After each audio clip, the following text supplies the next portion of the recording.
Why does most self-help and personal development not work in today's modern society?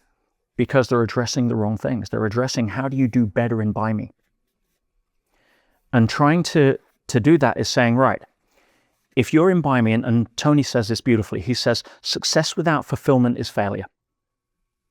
And so most people are trying to get to the top of Success Mountain by elbowing their way through the crowd.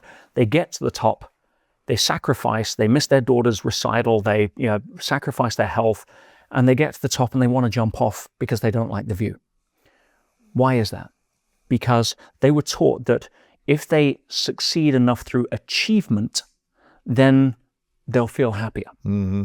And the challenge is that it doesn't, that you're running east looking for a sunset. And what are you doing? You're blaming your shoes. Right. Oh, if I get a better personal trainer, if I learn to run faster, oh, it must be the diet, let me try this. So if I just get that edge, then I can run faster, I'll finally get my sunset running east. Mm-hmm. And of course, it's a different paradigm. You're not going to do that. So understanding fulfillment, it's what I call the curse of the white rabbit. Sounds a little Hollywood for where we are here. But I'll explain it. If you get the concept of a dog track, people are familiar with, the greyhounds, they open the trap and they run around and people bet on who's going to win, right? Not my scene, but for the purposes of metaphor, sure, it should serve this quite well. And any achievers listening to this is going to be an eye-opener.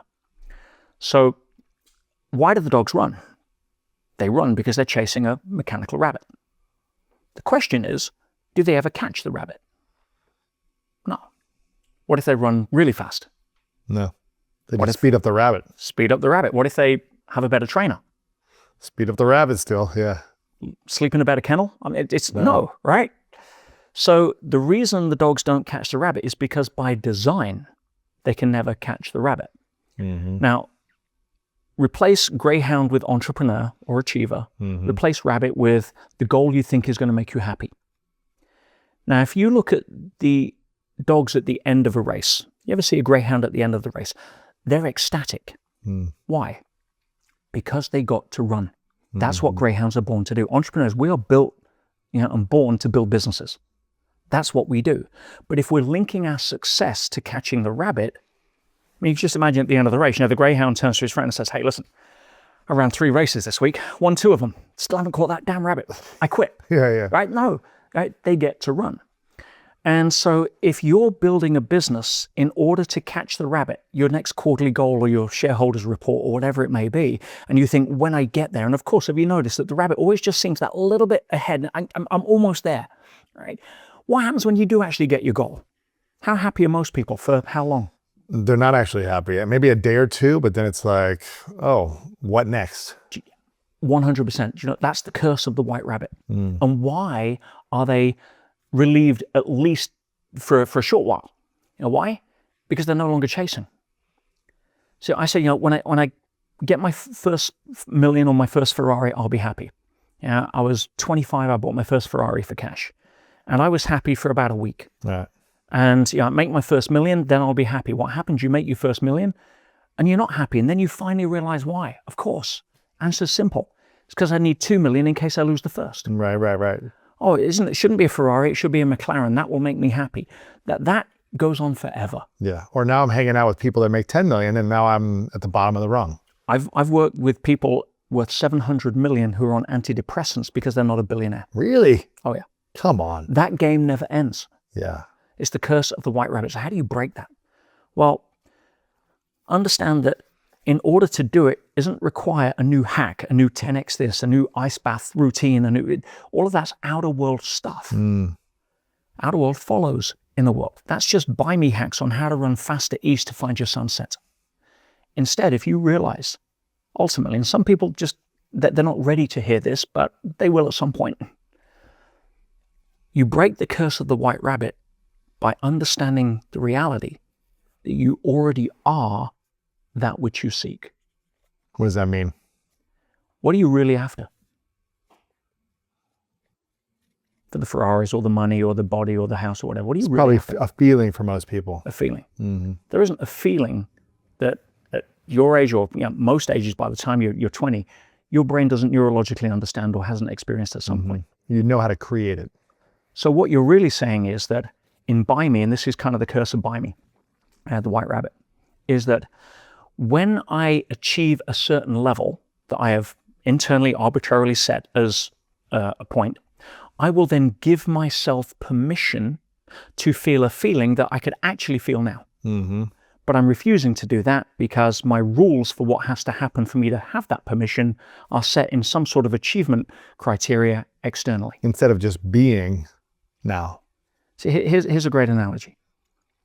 Let's say you win a round-the-world trip. You entered a competition, you're in a waiting room, you got bored, you're online, you entered something, and a month later you get a notification you've won an all-expenses, round-the-world trip, dream trip, 20 different destinations, everything on your bucket list, the Northern Lights, the pyramids, Antarctica, Angkor Wat in Cambodia, all of these things. First class, you've got jets, you've got cruise ships, you've got everything. You are so excited. And you can take one person with you.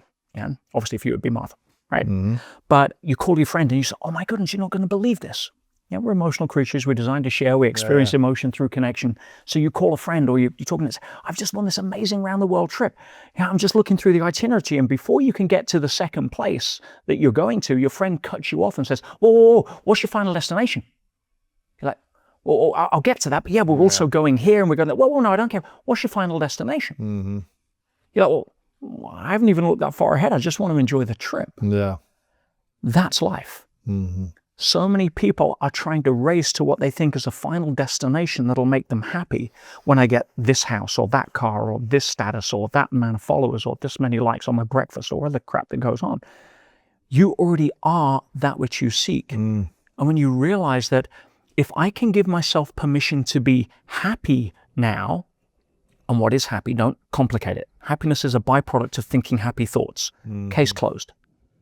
So if I can give myself permission now, I can go and chase the dream, build the business, do what have you, from a very different place of giving more of who I am to the world and the venture and everything else, rather than give less of me because I feel less than until I've got it. Does that make sense? Mm-hmm. What would you say then is the biggest block to unlocking the science of manifestation for most people? The biggest block is most people don't believe that there is an intelligence that's non-physical. Now, without getting into labels, because the mind loves to label. Uh-huh. And it's like someone says, oh, look, that's a tree. That's not a tree. That's what we call a tree. Mm-hmm. Because the mind likes to take a label so it can feel smart about understanding something. Mm-hmm. But there's certain things that are just above our pay grade. But if I try to simple it down a little bit, we are human beings, which is the perfect encapsulation of physical and non-physical in one beautiful package. But the real essence of who we are is non-physical. What makes Lewis Lewis? Well, it's not your body. You've got a different body now than 20 years ago. Mm-hmm. You can have a different body 20 years from now. Yeah. That's non-negotiable. That's part of the rule set. And you can put on creams and take vitamins, but at some point you're going to look different downstream, right? That's just part of the game. But the real essence that makes you you is not physical. It's the non-physical. It's your personality, your sense of humor, your dreams, your goals, your aspirations, your values. All of that is what makes you you. Now, if I was to take that out of you and put it in somebody else, it would be you with a different body. Yeah. So the essence of what makes us us has to be non-physical. So break down the word human being. Human relates to body, physical. We have a body that runs on a rule set that, if we abide by it, we look after it and take care of it, it'll last us quite well. But it's got a time limit. Whereas being is non-physical. You can't put being in a box. So if you identify more as your body, a center of gravity, we've got these two things, physical, non-physical, one package. If you take your associations to who you think you are, and you put that center of gravity over to the body, I am my body, I'm my physical self, and I identify in the physical world, the outer world. Your body has a nervous system that is hardwired for comfort, which is useful when you're standing too close to a fire. Yes. Now sitting on an ant's nest. But if you identify with that, you're going to make the rookie mistake of thinking that life is a comfort-centric experience. And the journey to emotional maturity, one of the greatest days in a human being's life, is the day they wake up to understand that life is actually a growth-centric experience, not a comfort-centric experience. And so if you identify as the physical version of you, you're going to seek comfort by design because that's what your nervous system is wired for.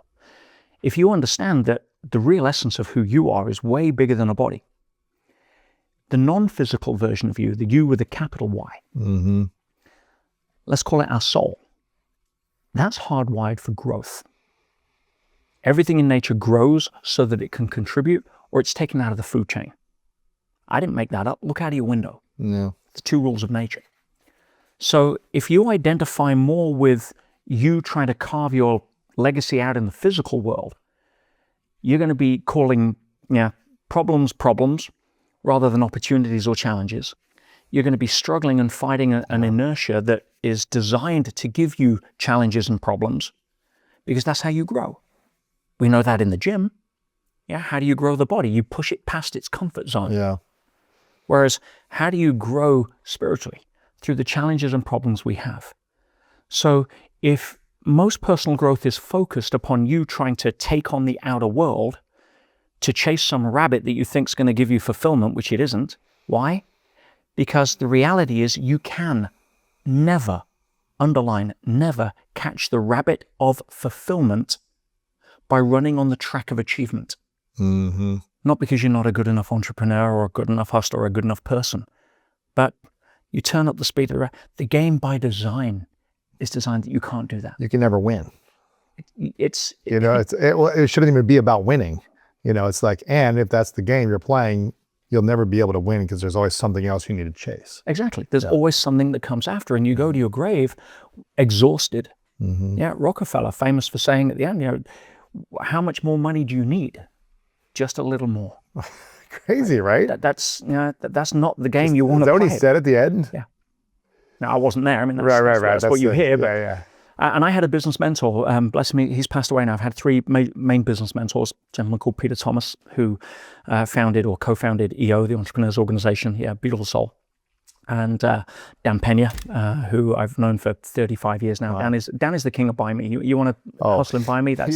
He is the definition. Buy Me is my middle name, right? I love Dan for that. We go back a long, long way. But he's had a lot of success, it looks like, from the outside. Looking at. And I've got a whole video on what I learned from Dan on my YouTube channel which explains, because he's actually in through me, because that's his passion, that's his natural gift for being able to give, but it's being able to take the low buy me's to the high buy me's.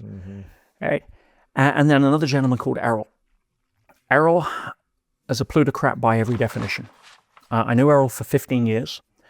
I never knew him earn less than about $1 million a day.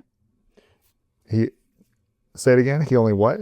He made $1 million a day? I never knew him earn less than about $1 million a day. Every day he was making $1 million. $350 million a year would be an average year for Errol. And he sold his last business for $3.6 billion in cash. And he's passed away now earlier, but Errol was never really happy. Yeah, it was always, what's the next deal? We lived together a couple of times. He taught me a huge amount in business. I was very grateful for him. In business, he was a phenom, 50-0 in terms of businesses he'd built. Wow. I was with him when he started the $3.6 billion business he sold. And I learned a huge amount, vicariously, but I also learned who I don't want to become with money.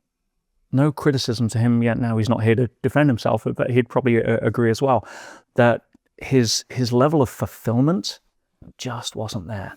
His level of significance through, look at me, because I'm really good at doing this, and this is a goal that I can, that was high. This is a lane I can swim in better than anyone. I get it. But imagine getting to the end of the game and realizing you're playing by the wrong set of rules. Because I've never seen a hearse with a roof rack. You've never seen a what? I've never seen a hearse. What's a hearse? A funeral car. Okay. With a roof rack. You're not taking it with you. Yeah. The only people that tried that were the Egyptians, and what happened? Yeah. We dug it up and stole it. Yeah, of course. Eventually someone else takes it from you. Yeah. So what is life really about? It's about who do you become in the process of achieving. I'm a great believer that the 2 organizing principles around setting goals are as follows. Firstly, if you have any idea how you can achieve the goals you set when you set them, they're too small. Why? Because otherwise you're focusing by me on how you can manipulate things in the outer world to line stuff up. And life doesn't work in straight lines. There's no straight lines in nature. You see a straight line, it's man-made. So life is non-linear. The river of life bends. Every river bends, regardless of topography. Yeah. Every river bends. So if you're in by me and you're sailing down the river of life towards your goal, right, I'm heading north. And then the river suddenly bends east. What do you do in by me? I'll tell you. I've seen so many people do it. And by the way, I come at this because in my 20s, I was the by me king. Yeah. I was working 130 to 133 hours a week. I was falling asleep at stoplights. I was an asshole to work for. Because everything was about how do I achieve enough to get over the insecurities as a young man that I felt that I wasn't good enough, which is the primary fear we have. So if you're going down the river and all of a sudden it takes a left turn, what do? Most people in by me take a shovel off their back and start digging a channel through the bank to try to go through the straight line. In through me, you surrender to the wisdom of the current. You go with the flow. Okay, if this has happened, what do we do next? You free up the energy of resistance and channel it into what's the next best move. So rather than fight the current, you're using your energy to position yourself better in the current. Make sense? Yeah. Yeah.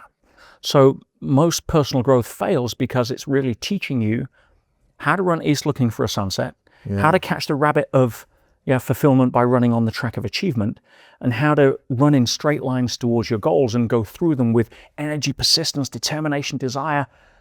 Hence, burnt out Barry, stressed out Simon, heart attack Harry. Thank you so much for watching this video. If you enjoy this and you want more inspirational content, make sure to click the subscribe button below and click right here to watch what's coming next.